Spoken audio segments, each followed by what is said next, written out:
Contenders. What happened with the 49ers during the season? Y'all know right after this.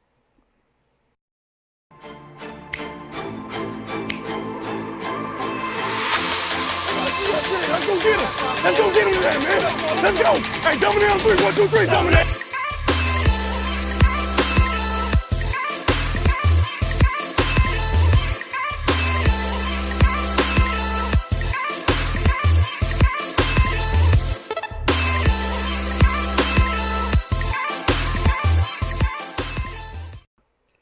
Welcome back to another show of Clutch Gene Sports with my main man, Josh Harper. How's it going, my man?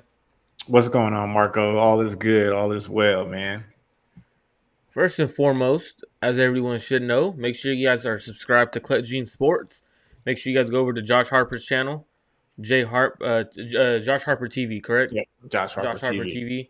Make sure you guys go over there, subscribe there. Are the water bottles out yet? I gotta ask. Are water bottles out yet? No, I'm trying to get them out before the season, man. Also along with the shot glasses, but they're still in the process of being made. So, man, they'll be here during the season though. So I'll definitely notify everybody, and we'll, like you said, we'll take a shot on one of our live shows, man. Absolutely, man. A lot of things since the last time we talked. A lot of things happened. Season ended. Trey Lance got traded, stuff like that. He got traded to the Cowboys. But I think it's time. Like, honestly, preseason's over. Everything what's happened. Like, there's no going back to it. I can't run into the front office. I know you can't. And be like, hey, bring Trey back. Like, we can't. Like, what happens, happened.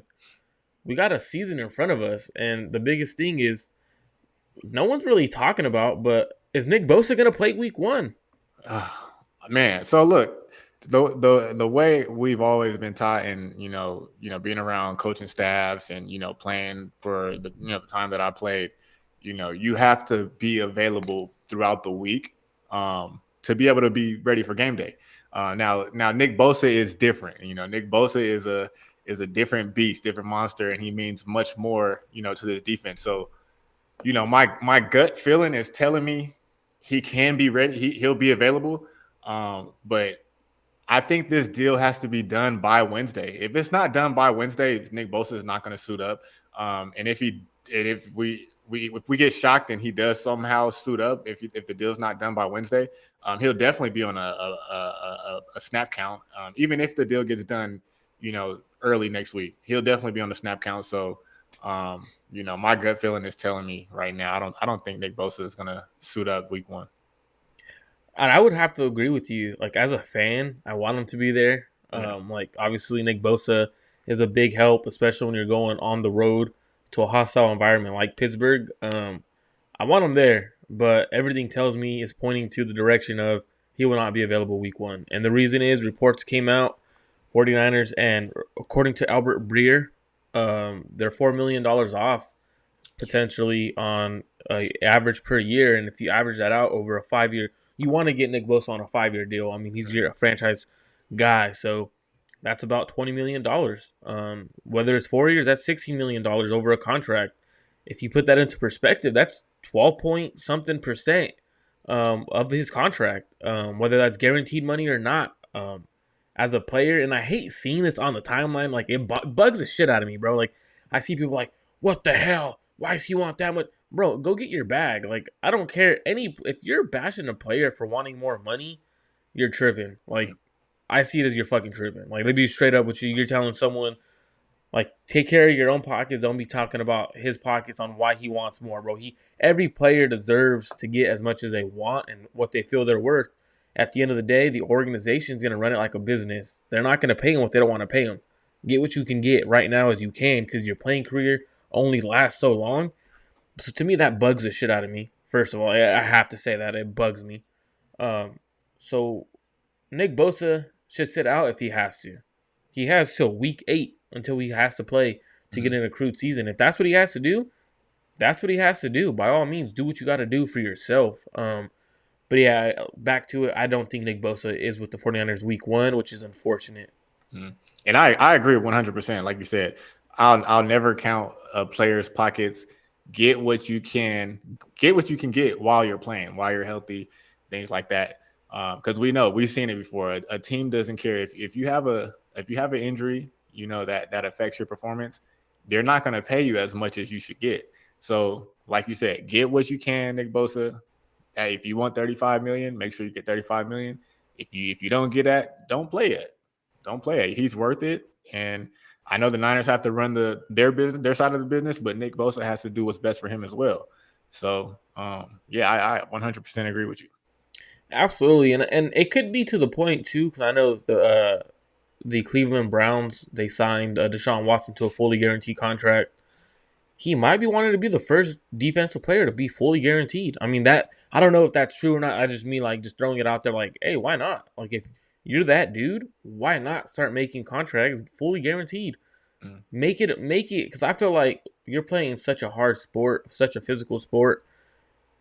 At some point, they got to start becoming a lot more guaranteed money on the table. Yeah. Like, at some point, you got to stop treating players like shit and giving them 60% of their contract is guaranteed, and then as soon as their guaranteed money is done, you're cutting them to save money.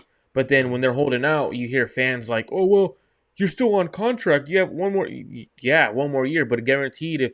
If I was to get hurt, the team wouldn't give a fuck." Like, let's be like that. To me, I'm very pro players, so to me, it bugs the shit out of me when people are like, "Oh, I can," like right now. I've seen people. I was on Twitter right now before we went live, and I'm like seeing people like, "Get rid of Bosa then. If he doesn't want to take just to be the highest paid edge rusher, get rid of him." I'm like, all right, now you sound like a upset person. Like, worry about you. Let him do what he got to do. Like, do you, man? Like, I don't get it. Really don't.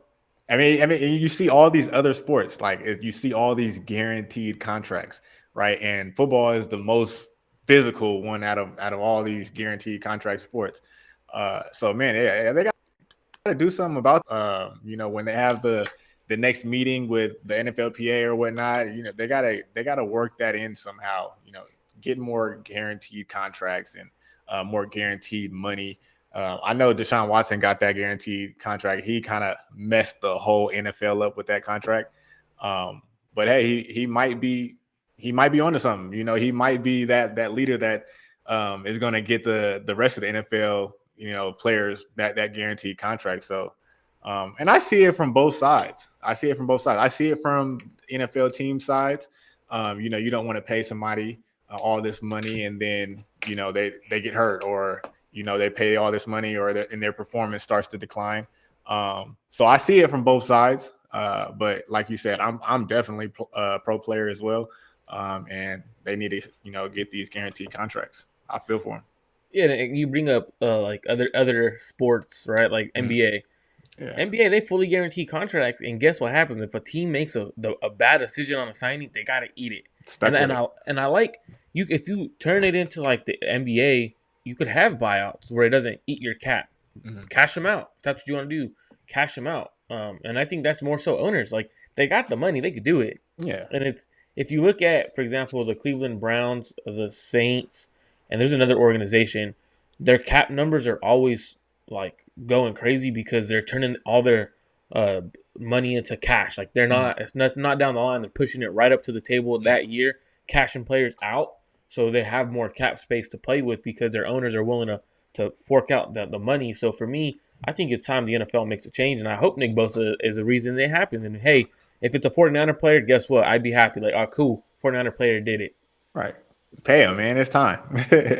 Absolutely, it's time. Now, Nick Bosa won't be there, but there's obviously going to be a bunch of other players that have a breakout season. Someone on the 49ers usually has a breakout season that no one was expecting. Last year was Talanoa Hufanga, who became an all-pro player. The year before that, you had Fred Warner, George Kittle. You can name a bunch of players. Who's that guy that breaks out this year and is like, damn, that guy's a stud? Man, for me, I like this cat last year as well. And just seeing him in the preseason, he had a really good preseason, and I thought he was going to end up starting last year, but he didn't for whatever reason. But Samuel Womack, he's my breakout player of the year candidate. I just like it. Like, he's always in the right spot. He's always there, whether he makes the play or not. He's always there. And again, like I always say this, like, if he was doing everything right and he was in the right spot and making all these interceptions, he'll probably be paid by now, right? So my that's my breakout player. He has smooth footwork, and again, he's always there. The next step he has to take is creating those turnovers. So Samuel Womack, he's the next one up. I know Ambry is probably going to start off when they go into the nickel package. I know he'll probably start off, but I think Womack will end up taking over that position, and he'll be one of our playmakers in the back end. Absolutely, absolutely. That's a good one because Samuel Womack last year during the preseason he had got his hands on like 3 or 4 interceptions. Everyone was like, "Dang, he's about to start in the slot." They ended up having an injury at free safety, and then Tashawn Gibson went to safety. Jimmy Ward ended up moving there. You really couldn't move Jimmy Ward with how well the safeties were playing. So that's a good one. If I had, I'm gonna go a player that no one's really been able to see the last year or this year. I'm gonna go Clea Davis. I've been really high on Clea Davis since the Niners drafted him. I think he's exactly what the Niners need: a run stuffer, someone who could come in and take a role from someone. For example, Javon Hargrave on rundowns. When you know the team's running the ball on you, you need someone to plug a gap. That's Kalia Davis, a bowling ball who could take up a lot of interior space, keep the linebackers clean. I think Kalia Davis has a better season than most people think. People were like, "Oh, he's been injured, been out." Yeah, that's understandable. But I think the moment he's fully healthy, I think he's going to be a guy that provides a lot of depth for the 49ers. I know a lot of people will shout out to how about them Niners. A lot of people are going to be saying Clean Farrell. And that's a very good choice to say because the Niners usually get edge rushers paid. Like if you sign a 1-year deal with the 49ers, you're most likely to get paid. So do you think Clelin Ferrell could be a guy that breaks out? Yeah, I do. Just because the Niners track record with picking up these D linemen, these edge rushers who were high draft picks, but they didn't pan out, right? So, and I think Clelin Ferrell is that type of player that could be a breakout candidate. He's had a good preseason in the games. I'm not sure what he looked like in the practices, but in the games, which also counts.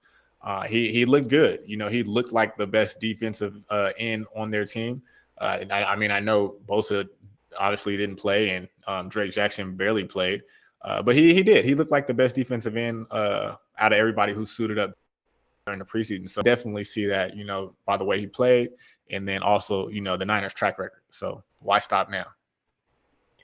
I know some people are going to probably like, oh, one of the linebackers is going to break out. Obviously, you lose Aziz Al-Shaair, so you have that Sam role there. Do you see a linebacker who breaks out or who takes that step on taking that role? Man,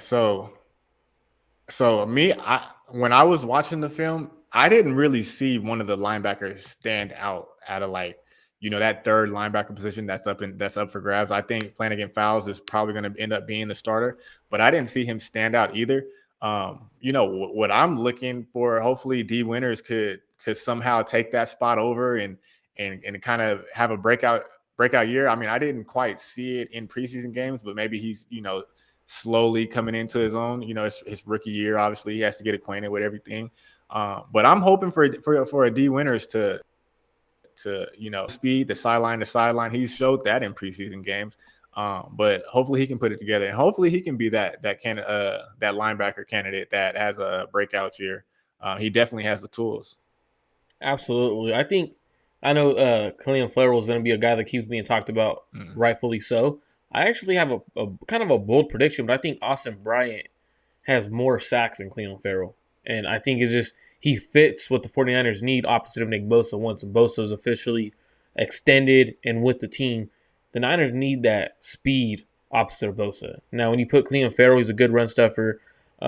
Watching what he does, it doesn't complement Nick Bosa as much as the speed does. Like the speed element, one-on-one, it allows you to do a lot more pass rush moves, whether it's a double swipe, whether you're just a full speed to a power kind of rush. I think Austin Bryant is the guy who not necessarily breaks out because he's been solid, nothing crazy with the 49ers throughout preseason. But I think he leads the 49ers in sacks outside of like the top 2-3 guys that everyone's expecting. Obviously, we're expecting Nick Bosa and Javon Hargrave. I think it might be Austin Bryant who's third in sacks for the 49ers. I love that because I mean, it was a show I did probably a few days ago, a few weeks ago, one of those. But I kind of compare the skill set, and don't get me wrong, he's not D Ford whatsoever, but he has that get off that D Ford has, and he has the what it takes to be the type of player that we need opposite of Nick Bosa. With like, I don't think anybody else on the team has that type of get off that Austin Bryant has.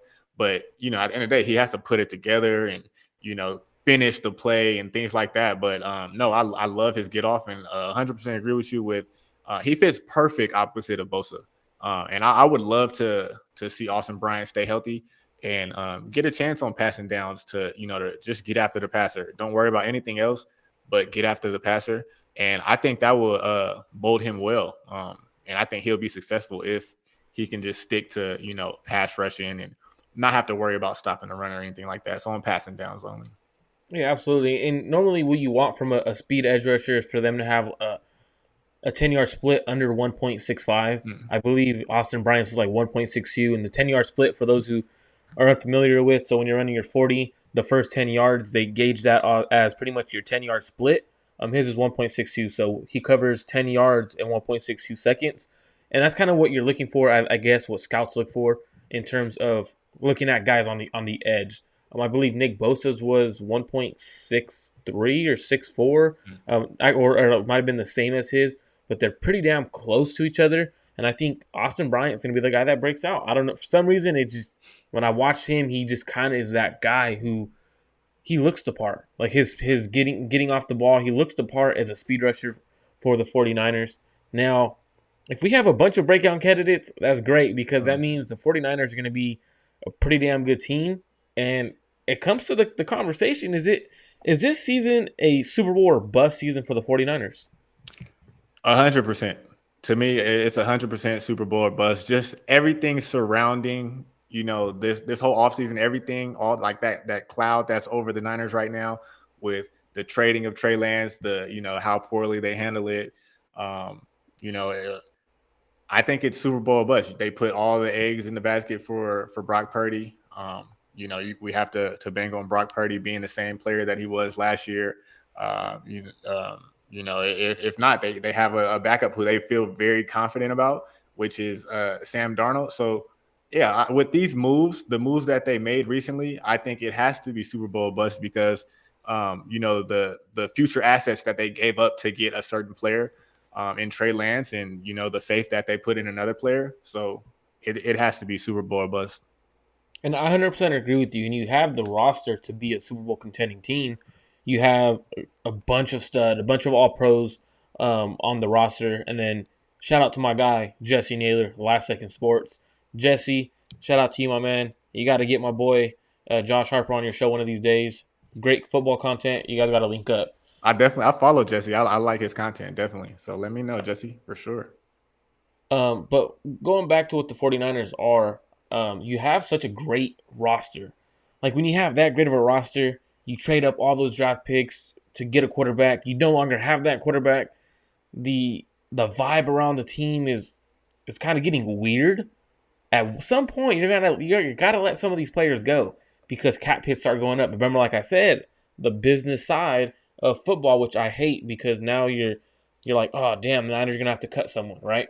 Which is true. They're gonna have to likely cut or trade a couple of these players to keep everything under their cap space that they feel comfortable with paying. Now, one of those guys, Kyle Juszczyk, Arik Armstead, possibly George Kittle.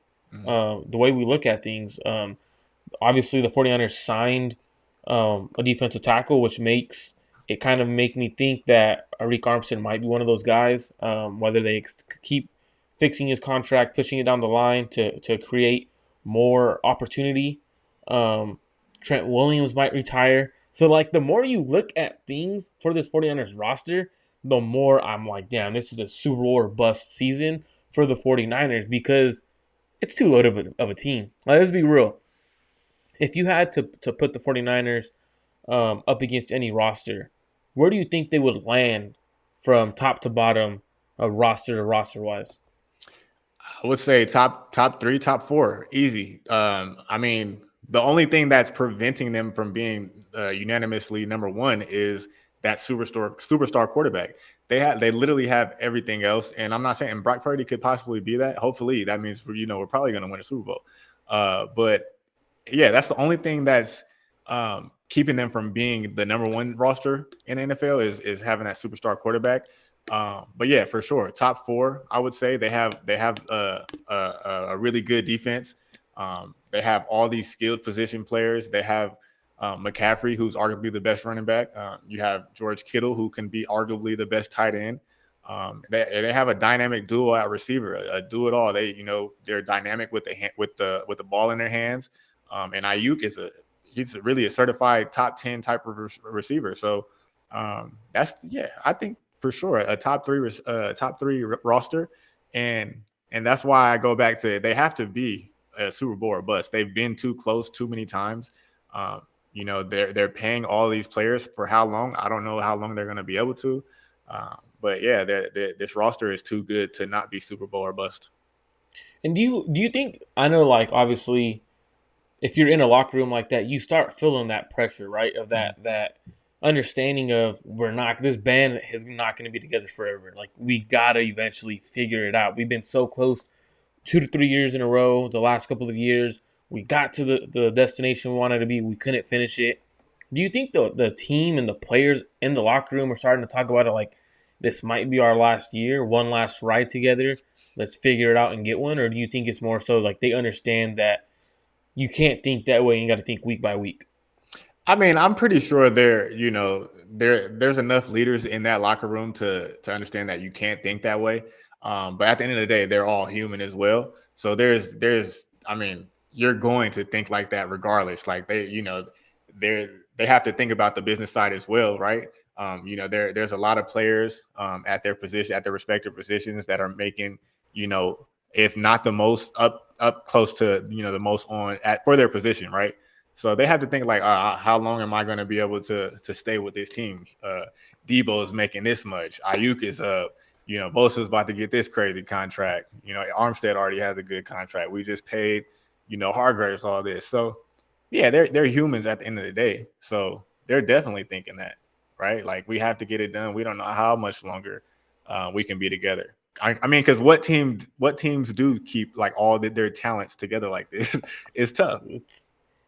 Especially when you have this much of talent. Like, normally you don't see teams with 7-8 all pros on their roster. Like, it's hard to find. So when you're looking at it, you're like, damn, it really might be their last season as a group entirety, whether the Niners have to trade players, cut them, or whatever the case may be. But the Super Bowl rides on an elbow of one player. And I'm going to say elbow for a reason, because he's coming off a big injury. That elbow either takes you to the destination you want to be, it may not get there, and it's obviously the shoulders and the play of Brock Purdy, but that elbow surgery is big. What are the expectations that you have for Brock Purdy heading into the season? To build on what he did last year. I mean, those are my expectations. I know he's not going to be a top 5 quarterback. My expectations is to be anywhere between top 13, top 10 type quarterback. And to really just build upon what you did last year, right? Creating plays that aren't there, creating plays with your feet, getting out of the pocket, creating stuff out of the pocket, not doing too much. He didn't have too many turnovers last year, but, he had plays that could have been turnovers last year. So, cut down on those. And, like I said, build on what he did last year. Continue to lead this team, get the ball out your hands, get it into the playmakers' hands, and let them work. So we're going to feed McCaffrey first and foremost. Like, he's going to get fed.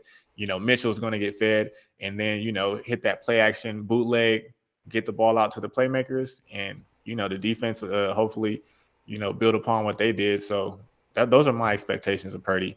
Not to do too much, but be yourself and play within your means.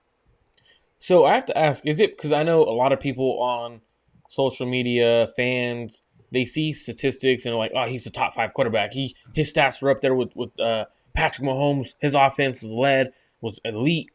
Is it possible to be not a top 5 to top 10 quarterback, but have a top 10 offense? Yeah, I mean, we've seen it with the previous quarterback that we had, Jimmy Garoppolo, and no shade towards Jimmy. Jimmy was great for us, but he's not a top 10 quarterback. right? I mean, we've had, I don't know what our offense was with him, but it was up there. Um, but I mean, with a top 10 quarterback, we're not going to pass the ball. What was it, 10 times in a playoff game, 6 times in a playoff game, and not rely on that arm. So yes, I mean, we can have a top 10 offense without a top 5 quarterback. Um, but because we've seen it, right? But how far can that take us? I mean, we've gotten to the Super Bowl with that type of quarterback, but that's it. What's the goal? Is it to get to the Super Bowl or to win the Super Bowl? I felt like we could have won it. So I mean, hey, maybe we can. But to answer your question, we for sure can have a top 10 quarterback or a top 10 offense without a top 5 quarterback. And it's interesting that you're saying this because obviously I think your football knowledge is a lot higher than mine, and I've said this and I've gotten cooked for it. I've gotten people like, oh, you don't know. No, you could definitely be a quarterback who just knows how to run a system, and that's why the system is in place. Because if the moment you find a quarterback that could run your system to a T, you get a top 10 offense, top 5 offense, and I think that's what the 49ers have with Brock Purdy. Now, like you said, I don't think Brock Purdy's going to come out slinging the ball, be a different quarterback. I'm expecting Brock to be the same quarterback I saw last year, a quarterback that I think you could win with, but I don't know if you go win the Super Bowl with. And what I mean by that is when you get to the playoffs, windows get tighter, the throws get harder. So that's where having the elite arm talent actually really comes into play. I don't care about the regular season. You could have quarterbacks look elite all day. Like, for example, and that's why you see people like, oh, Kirk Cousins stats, right? Kirk Cousins is always putting up stats. Regular season, teams they're not taking away the field like they would in the playoffs. Like, it's completely different on how defenses try to take away the field. And for me, that's where we see the elite arm. Can Brock do it? I think so. I'm never gonna put a cap on a player and say he can't do it. Like, this kid is never gonna win a Super Bowl for us. But it's a lot harder when you have a quarterback who has limitations than a guy who's elite. You know what I'm saying? So I'm expecting Brock to navigate the offense the way he normally does, be very confident in what he does. I hope my expectations for him, if he does well and he runs Kyle's offense the right way, we'll see our first 4,000 yard passer for the first time, I believe, since Jeff Garcia, I believe. So you'll see your first 4,000 yard passer. Jimmy got very close in 16 games, so I think Brock could do it in 17 games. Like, it's not much harder. I believe Jimmy was like around 3,800, 3,900. Brock does that. I think he has 25 touchdown passes, maybe 30 touchdown passes. But the biggest concern, I think he has around 14 to 15 interceptions. And I think that's at that point, it's like same situation we're at with Jimmy Garoppolo. And I'm not saying they're not good quarterbacks. They're quarterbacks you can win with. Obviously, Jimmy got so close to win a Super Bowl with. So my expectations are just do you. Rely on your playmakers. You have them there for a reason for another year or two. Rely on them and see what Kyle Shanahan can scheme open for you. Yeah. No, I agree. I mean, and I think that's why Kyle is so comfortable and confident in Purdy, right? Because he knows Purdy is going to get the ball out of his hands. He's going to make the right decision. And he knows what he has in playmakers. He knows that Debo can literally take a slant to the house anytime he touches the ball. He can take a screen to the house. He knows once Kittle gets the ball, that could be a touchdown as well. So he's not really worried about a strong arm quarterback just yet, not right now.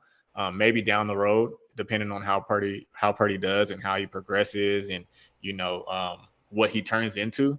Yeah, I don't think Kyle is really concerned, and that's what made it so easy to trade Trey Lance. That's what I think. Yeah, he's not concerned until you trade another 3 first-round draft picks for Caleb Williams next year. You know what I'm saying? Right. I'll take Caleb. He's a baller. I'll take Caleb too. I wouldn't be shocked though if Kyle's watching the film on Caleb Williams and Drake May, and he's like, "I prefer Drake May," and the same reasons like he prefers Brock Purdy over some quarterbacks, right? He gets the ball out quick, doesn't hold the ball for too long. Caleb Williams has film where he's holding the ball a little bit too long. Yeah. And so for me, like Kyle's watching the film, and I would hate it if the Niners ever were in that position to draft Caleb Williams. But if they are, Kyle's not drafting Caleb Williams. He's going Drake May. Oh, for sure, 100%. I mean, I wouldn't, but I would. I mean, I wouldn't mind it. I think Drake May's a baller. I think Drake May is quarterback 1A. You got that's like to me, it's like quarterback 1A, 1B. Like I think Yeah. they're that close. Yeah, they're both Um, ballers. so it just depends on who do you think fits your system more. And I think Kyle would go the quarterback that fits his system more versus what he did last time at the last time he drafted that high. But Let me ask this. Are you so when you draft a quarterback that high, right? Are you supposed to draft a quarterback that fits your system, or are you supposed to draft the best quarterback, highest potential, and cater to them? Implement their type of stuff that that they're good at into your system. What do you think about that? so if I'm drafting the best player available, and I'm catering Right. my offense to him. Unlike, I mean, it's funny because Kyle essentially did that. He drafted the most talent at the position, but then never really catered anything to him. And Yeah. then so it's like you did half of it right, but like would that change his like the outcome if he did it again? Probably. Like Yeah. he doesn't want to look like an idiot twice in a row. Using the words of Jeremy, I believe it's Jeremy Fowler called him an idiot, but using the words of him. So for me, that's where it's like I go best player available. I don't know. It's gonna be weird because with the number one overall pick, it might be Arizona, and if Oh yeah, for Arizona sure. has the first overall pick, what do they do? They do the same thing they just did with Josh Rosen, Kyler Murray. Try to ship off Kyler Murray. He has a big dead cap. I'm concerned. I'm curious on how that plays out because to me, that's going to be very interesting. Yeah, they may have two top three picks. You never know, depending on how Houston does. So I don't know. I don't Man, know, man. That's we're tough. going to be going up against Caleb Williams and Marvin Harrison Jr. for the next 10 years. Oh, geez. Tough. That's just crazy. That's crazy.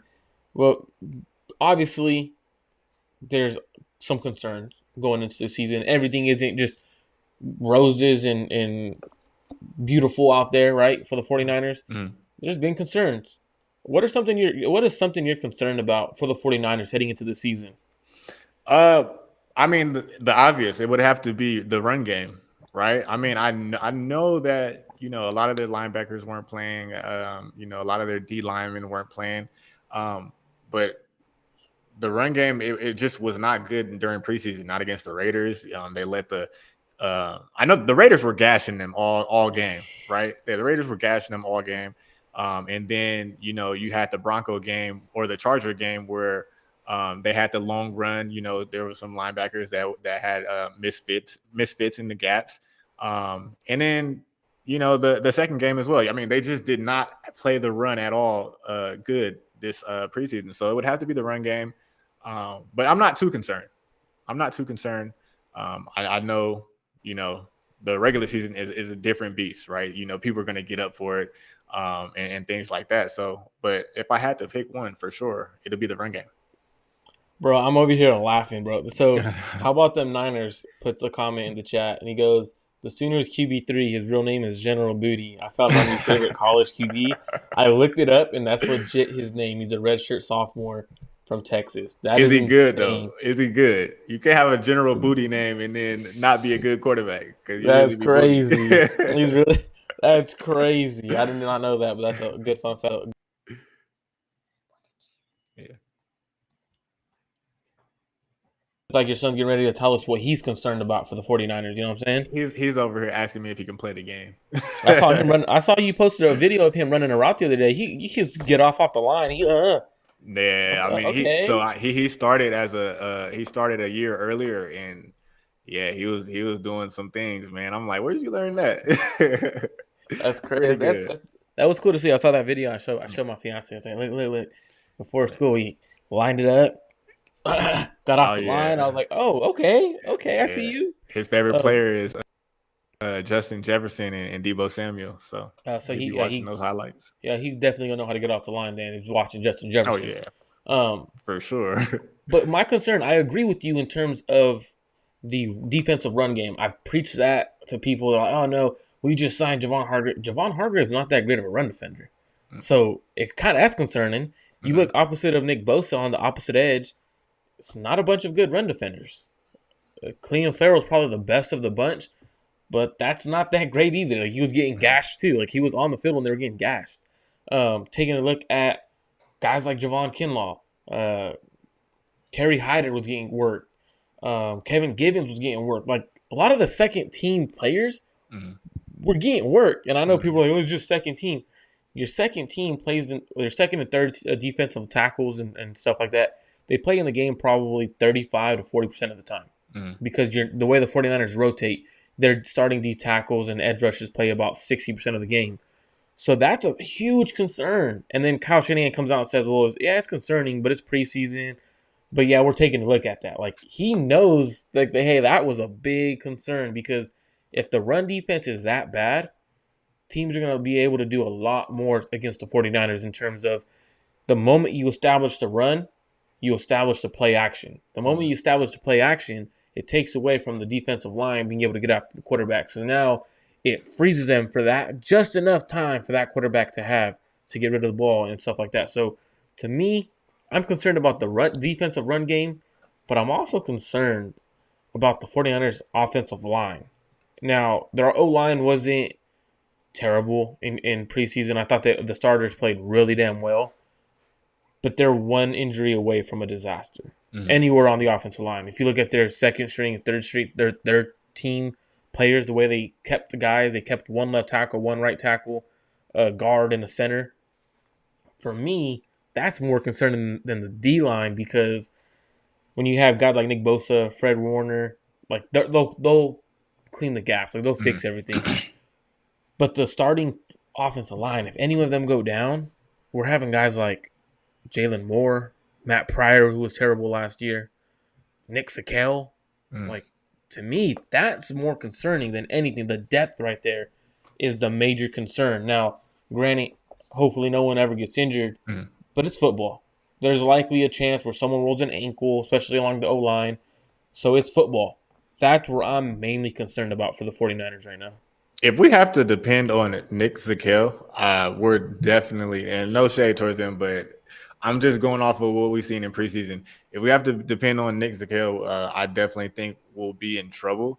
And again, I don't know. Like I think teams are gonna force us to, not do the quick throws, the quick slants, and see what Purdy's arm is about. So he's gonna have to drop back a little further, and teams are gonna pin their ears back and the pass get after the quarterback, right? So I don't know. I agree. I think that can be a concern. I'm pretty confident with the first 5 offensive linemen out there, but again, if we do have to depend on a Jalen Moore, who did pretty good this preseason. He did better than what I expected. But a Nick Zakel, I don't. I hope and pray we do not have to depend on him. And yeah, I just think the defenses are going to make us try to throw the ball down the field a little more than we want to. So that could be a concern as well. So Yeah, absolutely. And absolutely. To me, it's more concerning because the 49ers knew they could have addressed their O-line. They rolled with who they had already on their roster. So to me, that's what's concerning. Now, we can say that about any team for the most part, except the Philadelphia Eagles in terms of O-line and stuff like that. So to me, it's not too much of a concern. You did mention how teams are going to play Brock Purdy. Is that a concern for you? Because if I'm a team, the way I'm as a defensive minded, the way I'm doing everything is I'm sitting on all the routes. I'm taking away the space over the middle on the seams. I'm forcing you to beat me downfield, and I'm stacking the box to take away the run. If I could do that against the 49ers, and you obviously it's a lot of things you got to do, but if you could do those against the 49ers, you're going to be successful against this offense. So does that concern you when it comes to the 49ers season? typically it would concern me, but this is where Kyle comes into play. This is where he has to scheme things up. Okay, I see they're taking this away. Well, let's do this. Let's see if they can. Okay, we'll flash somebody across the middle and then have somebody behind that. It'll become a Kyle thing, and he has to know when and what to draw up that best suits Brock Purdy. Just because the team is telling you, okay, you got to throw it deep. Make sure you throw it deep, Brock Purdy. Throw it deep. Doesn't mean he has to, right? So typically it would be a concern for me, but I'm confident in Kyle Shanahan, the offensive coordinator. So I think he'll be able to draw something up and something that Brock Purdy is comfortable with. So not too concerned about that. So I kind of am concerned because I saw the same thing with Jimmy. Teams did that to Jimmy. Kyle didn't really scheme anything different. He kind of like, I'm going with what I'm good at, what we're good at. You better figure it out. Like it's and at one point he literally said, he was on the sideline. He said, "This is easy shit. Do it." So like, is Kyle the OC really gonna change? Like, or does he believe that his offense is a bunch of easy shit that Brock Purdy better figure it out if the 49ers are having that issue? Like, to me, that's what's concerning. But the 49ers obviously played an entire season. They played 17 games. At the end of the season, the 49ers are, you can fill in the blank with however you want, with whether it's a record, playoff prediction, Super Bowl prediction, fill in the blank. Super Bowl champs. Okay, I I'm like it. speaking as a fan. Like I really want them to be Super Bowl champs. Okay, I like it. let me switch over into not being biased and things like that. I still don't think they get over the hump with well, I think they can. Okay, let me just get that out there. I think they can win a Super Bowl. I want them to be Super Bowl champs, and I hope that comes true, right? But I still think that them getting over a Philadelphia team, a stacked Dallas team. That Dallas team is stacked, right? They have a lot of talent over there. And if their quarterback comes to play, then that can cause problems for the Niners, right? And then those are the two teams that I'm nervous about on the NFC side. And then you always have to, like, going against Patrick Mahomes is going against Patrick Mahomes. Like, it's always going to be a problem going against him, right? And you got Joe Burrow over there. You have all these great quarterbacks over there. Yeah, so I think it's going to be. I say NFC West game, or not NFC West game, but the NFC Conference game for sure. I think they can get there. But I think getting over Philly is going to take a total team effort. But my hope is Super Bowl champs. Yeah, obviously, as a fan, I'm saying the same thing. Super Bowl Mm-hmm. champs. I'm saying Niners are winning the Super Bowl. They go 3 years in a row. They create a dynasty. You know what I mean? Like, as a Mm-hmm. fan, that's what I'm saying. And like, Mm-hmm. it's funny because if you go on Twitter and you're like, as a fan, I think we're winning the Super Bowl. But then if you talk like actual football and you're trying to be someone who's talking football in general, people will be like, "Oh, you're not a fan. Go root for someone." I'm like, no, "Bro, it's talking ball." So talking ball, I really don't think the Niners are going to win at all. I could see us getting to the NFC Championship again, but like you said, like if you don't win that, if the Niners don't win the number one seed, they have to go on the road to either Dallas or depending on how everything seeds out. But a couple of teams they potentially go on the road against Dallas, Philadelphia. Those two teams on the road are going to be hard. And I know people are going to be like, well, the Niners whooped on Dallas the last few years. Yeah, we have. But Mm-hmm. this is a new Dallas team. What they've done, moving Micah Parsons to the edge position full time, fixing their defensive tackle issue, getting Mozzie Smith, their corners, picking up Stephon Gilmore. That was a hell of a move.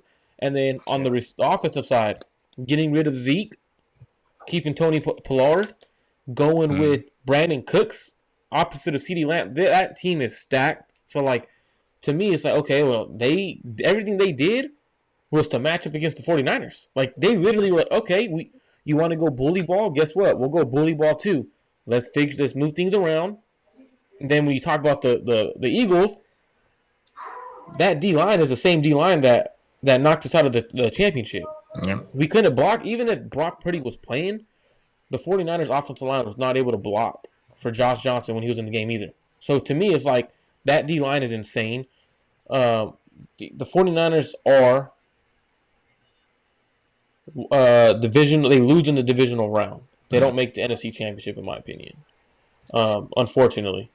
And I mean, a lot of that has to do, and that was a great point you brought up. A lot of that has to do with, what seed are they in the playoffs? If they end up being the number one seed, which probably means that they end up beating Philly. They end up beating these the Ravens and the Cincinnati Bengals on our roster on our schedule this year. If they end up being the number one seed, I think they do get to the Super Bowl. But they have to get that number 1 seed. I don't see them going into Philly and knocking Philly off. Like you said, they were getting after the quarterback. It didn't matter which quarterback we had; they were getting after that quarterback, and that's tough. You know, they have a crazy good D line. I think they still do have a crazy good D line, and they match up with us well at every position on the field. Probably except linebacker. I'm not sure they're Yeah, messing with our linebacker. They don't got linebacker, right? linebackers, but Yeah, they're not messing with our linebackers, but every other position, and of course they don't have a McCaffrey, but you know every other position they match up well with us, and they're talented, and they have a really good quarterback as well. So yeah, I think it depends on what seed they get. They have to take this regular season, you know, extremely serious because we've seen what happened last year, and you know us going to Philly, and I don't know, even if Brock played or not, I don't know. I'm not getting into that, but it would have been tough regardless. absolutely. And that's a game. Every game that's on the 49ers schedule with the Cowboys, Eagles, Ravens, like those games are big Mm-hmm. games. Like you lose one of those, you might not be the number 1 seed. Like the number 1 seed, you're probably gonna have to go 14-3, 13-4. That's a hard task to do, especially with the 49ers schedule. And that's going beyond our division. You Mm-hmm. gotta beat Seattle twice in a row. Yeah. Seattle's a good team. Seattle got better. Their O line is getting better because they're more experienced. They got another receiver. They got a run game. Like they got a lot better too. So it's you not only do you have to worry about everyone outside of your division, your own division is pretty good when you got Seattle in there. Now whether they make the playoffs and win the Super Bowl, they don't make the playoffs. It's kind of on the hot seat. Yeah, and again, I mean, man, okay, okay. I'll say this: Kyle's not on the hot seat until after this year, right? So depending on what happens, regardless of what happens, if they lose the first round, if they don't get back to the NFC West, or I keep saying that, if they don't get back to the NFC Conference Championship game, I think he's on the hot seat, and from there on, it's extremely hot. So I don't think this year he's on the hot seat. But he definitely, with all the, like, again, with all the moves and you know that dark cloud over the Niners this whole offseason, with all that going on, I think he created a situation where if they don't get back to that conference championship game, he'll definitely be on the hot seat starting next year, the starting next offseason, really. And I agree. I don't think he's on the hot seat yet. I think he has 2 years. But the moment if they don't make the playoffs, then his seat's stupid hot. Like Yeah. that's the only way he's on the hot seat is if they don't make the playoffs, which they're too good of a team to miss the playoffs. Um, I think the 49ers are very capable of going far into the playoffs with Kyle. So I don't think he's on the hot seat yet. But like you said, he created a situation for himself that it's essentially creating his own hot seat. Because Yeah. if now things don't go the right way, like the ownership is wanting, fans are wanting, you're going to start hearing people call for his head, which means he's going to be him or John Lynch will end up being the Mhm. scapegoat. Like one of them is going to be gone within the next 2 years if they don't win a Super Bowl. You kind of can't keep a head coach around for 10 plus years or 10 years and not have a Super Bowl to count for. Like that's not how the NFL works. Mhm. He has to get a Super Bowl ring. So I think you're right on Yeah. that one as well. So talking outside of NFL, Mhm. what are your thoughts on the ACC adding Stanford, Cal Berkeley, and SMU? I mean, I like it as a fan of football. I like it. Just it's like their own little mini Ivy League, right? So I like it in that way. But I know the player that's going to be a lot of traveling. Like you got to travel across the country a lot. Both teams, right? So that's a lot of travel. So as a fan, I like it. But as a player, if I was a player, that's a lot of travel. They're gonna get back home every away game. They're getting home at what 9, 10 o'clock at night, depending on if they play at night. They're getting home at 2 in the morning, 3 in the morning. So, but as a fan, a good thing I'm not playing for any of those schools, right? So as a fan, I like it. I like it. A little mini Ivy League conference. Yeah, so it's going to be pretty cool to see, especially because I was covering Stanford last year, so I kind of like the move into the ACC, Mm. especially with no more Pac-12. Um, provides a big conference, a lot of big games now at Stanford Stadium. So that should be fun. Your Fresno State Bulldogs are playing Purdue. Give me a prediction. What's happening there? What's going to happen? Man, so Tedford's still there. So with Tedford there, I think they always got a chance. I had a chance to work underneath Tedford. Really good coach, still old school, man. He's in the office all morning, all night. I don't know. He probably still sleeps there. They'll be prepared. You know, he does a really good job of having his teams prepared. So I think it's going to be a dogfight. I don't know. Purdue is a pretty good team. So I don't know who comes out on top, but it's going to be a dogfight. So Purdue might pull it off, but I'm rooting for the dogs for sure. So yeah, I'm a Fresno State Bulldog fan too. Like I got to root for my home state team, Fresno State. Now they're playing the Big Ten. Purdue. I mean, I think Purdue just lost their quarterback, right? Aiden O'Connell. So no quarterback and a receiver, and the receiver plus Fresno lost their quarterback, Jake Hayner.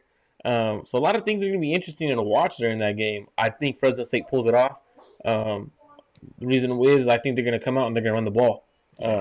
Run the ball in Purdue, show Purdue in the Big Ten that just because you're a smaller FBS school doesn't mean you can't hang with those big conference teams. Right. And I think Fresno State should be putting their name out there as a team to join one of the conferences, such as like whether they combine forces. They should be the team leading the way, in my opinion. I think they're the next of the group, whether it's with Washington State, Oregon State, because I think those are the last two of the Pac-12. Go recruit a bunch of teams, San Diego State, Fresno State. Create your own nice little Power 5 conference. I think that would be pretty dope to see. I think that's what should happen.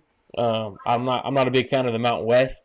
To me, it's a weaker conference, but you can get the top schools from those conferences. Yeah. It make it a solid conference. No, 100%. And then I know Fresno State has been playing like these out of conference games to start the year against these bigger conferences. They've been playing them well. I know they beat UCLA last year, and they beat somebody else the year before that. But so they're always ready to play these bigger conferences, especially with the teams that Tedford had or has. So no, they really might pull that off. And again, yeah. I don't know what's going on with the Pac-12, right? Like they got to get it together. They got to pull some teams, get some teams together. Like Fresno State, if Fresno State goes to the Pac-12, they'll start to recruit some bigger talent, and it can be good for the Pac-12. So I mean, I hope they do. I hope they recruit Fresno State to the Pac-12 with, like you said, Washingtons and Oregon States, and keep that Pac-12 name alive, man. Because I don't know. It doesn't look too good. It looks pretty bad from this front. It looks like they're done folded already, essentially. But their Pac-12 should have taken the deal they had on the table, and they should have never have let that deal. And now let's renegotiate. You had $30 million per team. They're going to be getting. The teams left. They're getting 35 in the Big 12 or whatever they went, wherever USC's going. It's like they would have stayed in the Pac-12 due to the reasons of travel and all that other stuff. Like. I don't get what they were doing. I don't understand it. But good talking 49er football. Good way to end college football. Stanford plays tonight against Hawaii, 8 p.m. Pacific Standard Time. I don't know why they're playing so late. That's another reason why the Pac-12 has to figure something out. Fresno State. I think Stanford wins. I think Troy Taylor's going to come in with a new mentality, new offense. Unfortunately, David Shaw's offense was already a little vanilla. Watered down, to it. Yeah, there wasn't much to it no more, especially when you don't got the talent from recruiting and not winning. His offense became not the offense he was looking for. You need an elite quarterback to run his offense, the best in that kind of style. Troy Taylor will come out. He's going to use his athletic quarterbacks, allow them to run. He's going to use his good running backs that he has. He has really good running backs in EJ Smith, so Emmitt Smith's son. Nice. They got a couple other guys, new receiving group. I think they win, and I think it'll be a very big win. And I think the Troy Taylor era gets off to a good start. So we'll see. So they got a pretty athletic quarterback. They have a few of them. So last year their freshman was Ashton Daniels, and the way David Shaw used him was as a running quarterback. Aru Patu from Sacramento area. He was more of a dual threat quarterback coming out. So they have two quarterbacks that are considered dual threats. So Uh-huh. I think Troy Taylor will use them in that way. Because if you watch how he coached at Sac State, Mm. he had two quarterback. He had a two quarterback system. He had his like pocket throwing quarterback, and then he had his Mm-hmm. quarterback that could sling it and run it. So I'm interested to see how Troy Taylor handles being at Stanford. Yeah. Okay, I'm gonna have to check him out, man. I'm gonna have to check him out. Look at the General Booty comment again. Look, got to go root for the Sooners now. He can't be Man, weak. He can't be weak with a General Booty name because it's like, you I mean, if know. he's third string, that means he's kind of weak. Oh, I thought he was starting. Okay, yeah, No, yeah. no, he's third string, so he's. I mean, I mean that he's at Oklahoma, so I mean Mm, he's not trash. He's a good player. mm. But you third string, you gotta represent your name a little bit better, Right. you know. Yeah. General Booty. Alrighty, everyone, make sure you guys to subscribe to Josh Harper's channel, the Josh Harper TV. He'll be having some water bottles come out when they come out. Make sure you guys buy those. He'll have shot glasses coming out too. Anything else you got to plug, Josh? No, that's pretty much it, man. Again, yeah, like Marco said, subscribe to both channels, man. You don't want to miss it, man. Alrighty, thank y'all.